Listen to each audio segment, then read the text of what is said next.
What do the bedroom tax and the mansion tax have in common, and could it be a sneaky test from the government? I'm Rachel, I'm a public and social policy consultant, and I'm on a mission to scrap council tax. This week, we're hearing about potential plans for a 1% tax on property worth over £2 million, and we're calling it a mansion tax. What does that have to do with bedroom tax? Well, both policies penalise property size relative to income, and yet they elicit quite different emotional responses. One pitying the rich and one blaming the poor. If the mansion tax goes ahead, someone living in a property worth £3 million would be taxed £10,000 a year. Designed as a tax-raising measure, one of the arguments against the mansion tax is that some people won't be able to afford this and that they might be forced to move, and that that's unfair. At the very other end of the income spectrum, we have the bedroom tax. The bedroom tax is a benefit restriction that reduces the amount of social housing support someone can receive if they occupy a property with more bedrooms than they can sleep in. So a couple living in a 2-bedroom house would have their housing benefit reduced by 14%, and if they lived in a 3-bedroom house, it would be 25%.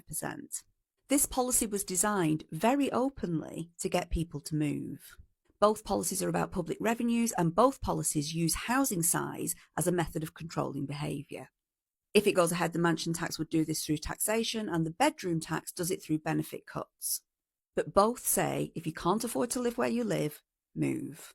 Now, I'm about to be schooled in the comments by people who think I don't know what I'm talking about, and that the rich worked hard for their money and the poor didn't. I get that. It's what we've been taught to believe. But most people who've started to say that in the comments won't have made it this far in the video. The reason that we can get away with these policies and that we will feel sympathy for wealthy people and derision for poor people is because we've been taught over decades of media and policy framing that wealth and success is a result of hard work and poverty is a result of personal failure, usually personal moral failure. Policymakers are taking advantage of something called the fundamental attribution error in order to manipulate our feelings about hard work and wealth and poverty and failure. You don't have to agree with me, many won't, but only 0.6% of properties in this country are worth more than £2 million. This tells us everything about how we frame fairness. What does it have to do with council tax? Well, the best option for scrapping council tax lies in progressive land value taxes.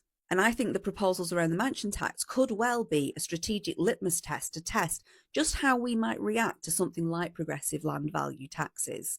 The mansion tax could be a sign that the government is testing our reactions, which makes it really important that as many of us as possible shout very loudly about how much we would support something like this. I do hope this is what the government's doing and this is a sign of things to come, but who knows? We shall see. What I do know is that we need better policy.